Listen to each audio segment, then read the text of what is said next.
আসসালামু আলাইকুম রহমতুল্লাহি ওবরকাতুহু। সম্মানিত দর্শক, রাজনীতির অনেক মৌলিক বিষয় মাথার মধ্যে ঘুরপাক খাচ্ছে। আমাদের দেশের যে পত্রপত্রিকাগুলো বা যে ধরনের খবরগুলো আসে এগুলো একেবারেই ভাষা। কিন্তু এই চ্যানেলে আপনারা যারা আমার দর্শক, এমনকি টেলিভিশনে যারা আমার কথা শোনেন, অবস্থা দৃষ্টে মনে হয় যে অনেক বিষয়ে আপনাদের সচেতনতা আমার চেয়ে অনেক বেশি। অনেকে লেখাপড়ার মান অনেক বেশি। তার প্রমাণ আমি পেয়েছি যে ইংরেজি উচ্চারণ করতে গিয়ে যদি কখনো কোথাও কোনো প্রোনাউন্সিয়েশনে আমার ত্রুটি দেখা দেয়, আপনারা অনেকে সতর্ক করেন যে you should not speak in that way. যদি কোনো একটা তথ্য, কারণ আমি যে কোনো একটা বক্তব্যে অসংখ্য তথ্য দিয়ে থাকি, কোনো তথ্য যদি একটু 19-20 হয়, আমার যারা দর্শক আছেন তারা সবাই আমাকে শুধরিয়ে দেন। এমনকি যে আমি শার্ট পরি, প্যান্ট পরি, আমার পকেটে যে কলম, আমার মুখভঙ্গি এবং আমার উচ্চারণে যদি কখনো ত্রুটি থাকে, আমরা যারা বরিশালের মানুষ, আমরা প্রাণান্ত চেষ্টা করি যে আমাদের বক্তব্যে যেন প্রমিত বাংলা আসে।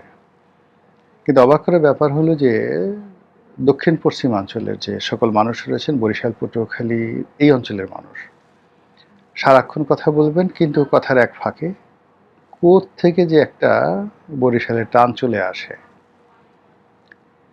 এটা আমরা নিজেরাও টের পাই না। চেষ্টা করি, আপনি উদাহরণ হিসেবে জনাব দেলোয়ার হোসেন সাঈদীর কথাই আমি যদি বলি, অসাধারণ বক্তা, যার তুলনা হয় না। অনেকক্ষণ কথা বলতে পারেন ইংরেজিতে, আরবিতে, কিন্তু কোন এক ফাঁকে দেখা গেল যে মনের আনন্দে বরিশালের ভাষা বলে ফেলেন।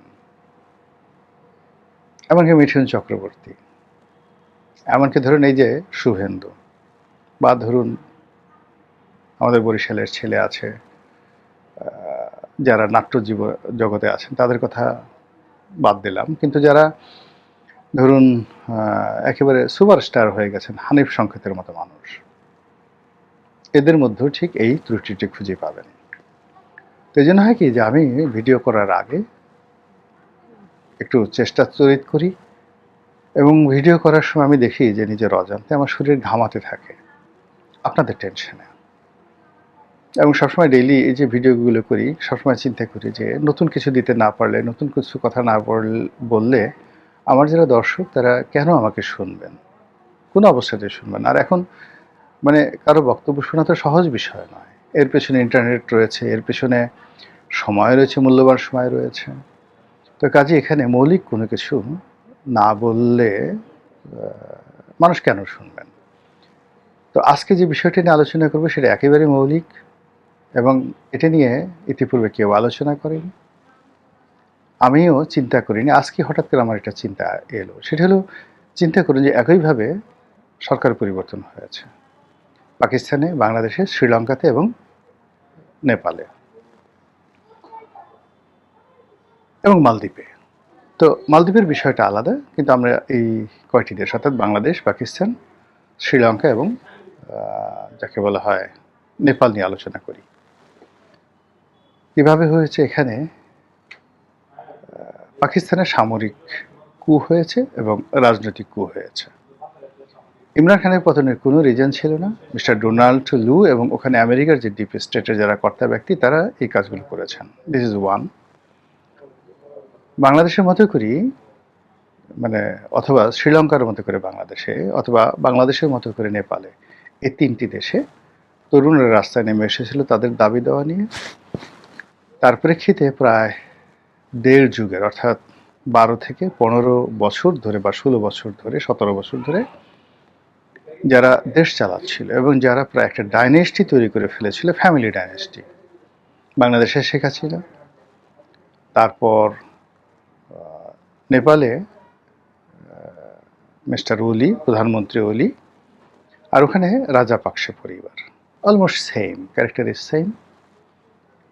তো এই আন্দোলন হলো মার্কিন যুক্তরাষ্ট্র এই এলাকাতে একই প্রকল্পের অধীনে রেজিম চেঞ্জ করতে চাইল। তো বাংলাদেশে যখন রেজিম চেঞ্জ হওয়ার পরে একেবারে শেষ মুহূর্তে যেটা অনিবার্য ছিল, শেখ হাসিনার পতন হবে, তিনি ধরা পড়বেন, পাবলিকের হাতে গণপিটুনি খেয়ে মারা পড়বেন, আর যাকে বলা হয়, অথবা তাকে পুলিশকে যেভাবে ফাঁসিতে লটকানো হয়েছে এভাবে তাকে মেরে গণভবনের সামনে ফাঁসিতে লটকিয়ে রাখা হবে। ঠিক সেই জায়গাটাতে অলৌকিকভাবে হেলিকপ্টারে করে তাকে প্রথমে আমাদের যে সামরিক ঘাঁটি, বিমান ঘাঁটি, সেখানে নিয়ে যাওয়া হলো। তারপর সেখান থেকে তাকে দিল্লিতে পাঠানো হলো। তো এই কাজটি কেন করা গেল না, এটি নিয়ে আলোচনা করবো। এবার রাজাপাকসের কথা বলি। শ্রীলঙ্কাতে তো আন্দোলনের মুখে রাজাপাকসকে সেনাবাহিনী তাদের নিজস্ব ক্যান্টনমেন্টের মধ্যে নিয়ে গেল এবং শহরের বহু দূরে আমাদের যেমন ধরুন শেখ হাসিনাকে যদি সেনাবাহিনী নিতে চাইতো, যেভাবে শিরিন শারমিন চৌধুরীকে রেখেছে, তাকেও যদি এভাবে রাখতে চাইতো বান্দরবনের কোনো গহীন অরণ্যে, কিংবা ধরুন বরিশালে, ইভেন ধরুন ঢাকা ক্যান্টনমেন্টের মধ্যে যদি রাখা হতো, কে খেয়াল রাখতো? No one.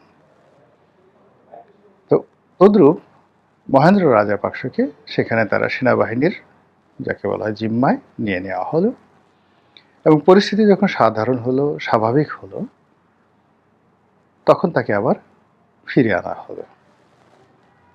সরকার প্রোটেকশন দিল, রাষ্ট্র প্রোটেকশন দিল, রাজনীতিবিদরা প্রোটেকশন দিল এবং সেখানে একটি সুন্দর নির্বাচন হলো এবং খুব অল্প সময়ের মধ্যে দেশে শান্তি শৃঙ্খলা এমনভাবে ফিরে এলো যে তারা যে রাষ্ট্রটি দেউলিয়া হয়ে গেছিল, বাংলাদেশ থেকে তারা $20 কোটি তারা ঋণ নিয়েছিল এবং সেই দেউলিয়াত্ব থেকে তারা ফিরে এলো এবং বাংলাদেশের টাকাও তারা ফেরত দিল। নাও শ্রীলঙ্কা, তাদের যে ইকোনমি, এটা কল্পনাই করা যায় না, অসাধারণ। এবং যারা রিসেন্ট সময়টাতে শ্রীলঙ্কাতে গেছেন তারা এই বিষয়টি দেখতে পাবেন কেন এরকম হলো।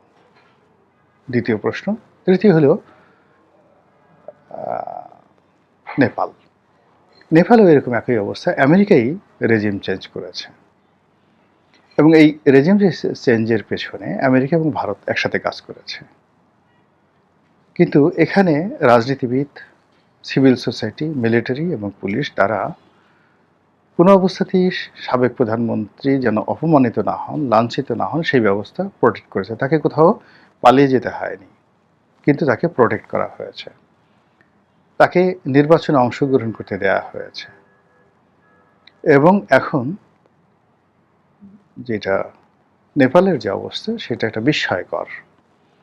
সেখানে একেবারে যেটা শ্রীলঙ্কাতে হয়নি, যেটি বাংলাদেশে হয়নি, যেটি ইভেন পাকিস্তান অথবা মালদ্বীপে হয়নি, ঠিক সেম কাজটি ব্যতিক্রমভাবে এবং দুনিয়ার কোথাও হয়নি। মানে যারা বিপ্লব করেছে, বিপ্লবীরা সরকার গঠন করেছে, এরকম ঘটনা আরব বসন্ত কোনো দেশে হয়নি, কিন্তু এটা যাকে বলা হয় নেপালে হয়েছে। সেখানে জেএনজিদের প্রতিনিধি হিসেবে বালেন্দ্র শাহদেব তিনি রাষ্ট্র ক্ষমতায় এসেছেন। এটা কি করে হলো, এই বিষয় নিয়ে আলোচনা করব। প্রথমত হলো যে পাকিস্তানের ইমরান খানের কথা বলি। ইমরান খানের আসলে ওইরকম ভারতের মতো কোনো কৌশলগত বন্ধু ছিল না তাকে উদ্ধার করার মতো। তিনি খুব জনপ্রিয় হয়ে পড়েছিলেন, এটা আমেরিকা পছন্দ করেনি। এর কারণ হলো আমেরিকা তাকে নিয়োগ দিয়েছিল জাস্ট লাইক ইউনুসের মতো একজন তাবেদার হিসেবে। তার কাজ ছিল সেবা করা, কিন্তু তিনি সেবা না করে জাতীয়তাবাদীর নেতা হতে চেয়েছিলেন এবং বিশ্ব মানব হওয়ার চেষ্টা করেছিলেন। ফলে ধরা খেলেন। ফলে তাকে যখন গ্রেপ্তার করা হলো দেশে এবং দেশের ভিতরে, তার কর্মী সমর্থক ছাড়া তিনি আর কাউকে পেলেন না। ফলে তাকে জেলে যেতে হলো জাস্ট লাইক ভুট্টোর মতো। ভুট্টোর এরকম কোনো কৌশলগত বন্ধু ছিল না।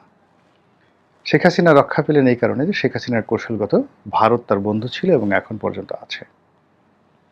কাজেই ভারতের যেখানে যদি হস্তক্ষেপ না হতো তাহলে বাংলাদেশের পরিস্থিতি পাকিস্তানের চেয়ে খারাপ হতো। এর কারণ হলো পাকিস্তান এখনও মিলিটারি ব্যুরোক্রেসি, সিভিল ব্যুরোক্রেসি এত শক্তিশালী যে তারা যদি কাউকে উচ্ছেদ করতে চায় ওটাও ঠেকানো যায় না। তারা যদি কাউকে প্রোটেক্ট করতে চায় সেখানে জনগণের কোনো সাধ্য নেই তাদের সেই প্রোটেকশন থেকে ছিনিয়ে নিয়ে কাউকে হত্যা করা। এগুলো বাংলাদেশের অবস্থা। নেপাল, তারপরে শ্রীলঙ্কা এবং মালদ্বীপ, এখানে যা কিছু ঘটেছে এর পিছনে হলো যে এর পুরোটাই চীন নিয়ন্ত্রণ করেছে, অত্যন্ত শক্ত হাতে নিয়ন্ত্রণ করেছে, ডাইরেক্টলি। ফলে এখানে আমেরিকা বা ভারত সরাসরি এখানে হস্তক্ষেপ করতে পারেনি। এখানে যতটা ক্ষোভ ছিল, বিক্ষোভ ছিল জনগণের মধ্যে ছিল।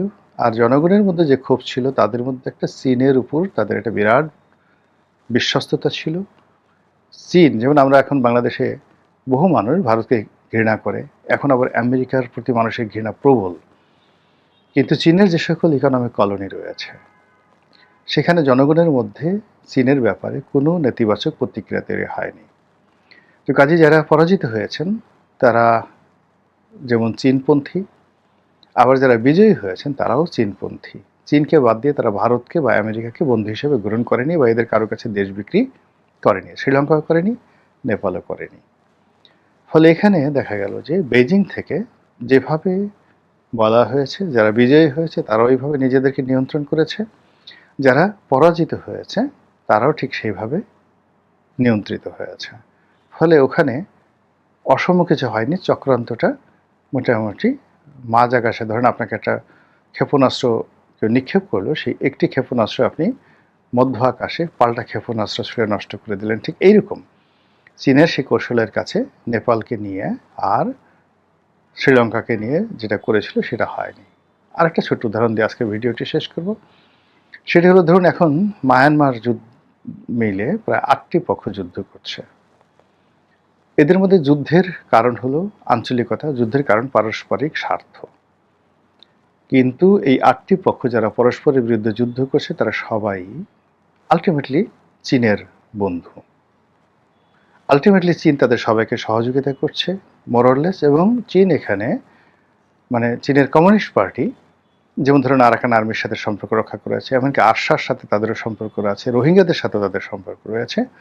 আবার চীনের যে রাষ্ট্রসত্তাটা সেখানে নেপিদো, অর্থাৎ যে রাজধানী নেপিদোতে এখন যিনি সরকার প্রধান, রাষ্ট্রপ্রধান, সেনাপ্রধান রয়েছেন তার সঙ্গে একটা সম্পর্ক রেখেছে। এবং এখানে যারা বিজয়ী হচ্ছে সেই বিজয়ীদেরকে চীন মূলত ফুলের মালা দিয়ে বরণ করে নিচ্ছে। ফলে দেখেন এতকাল গৃহযুদ্ধের পরেও সেখানে আমেরিকা ঢুকতে পারছে না। কিন্তু আমরা এমন একটা জাতি, আমরা না ঘরকা, না ঘটকা, না ভারত, না চীন, না আমেরিকা, না আমরা নিজেদের। আমাদের না আছে নিজেদের প্রতি বিশ্বাস, না আছে অপরের প্রতি বিশ্বাস। এমনকি মুখে মুখে আমরা বলি, কিন্তু আল্লাহ এবং রাসূলের প্রতি আমাদের কয়জনের যে বিশ্বাস আছে এটা নিয়ে আমার যথেষ্ট সন্দেহ আছে। মহান আল্লাহ আমাদের সবাইকে হেদায়েত দান করুন এবং হেফাজত করুন। আসসালামু আলাইকুম ওয়া রাহমাতুল্লাহি ওয়া বারাকাতুহু।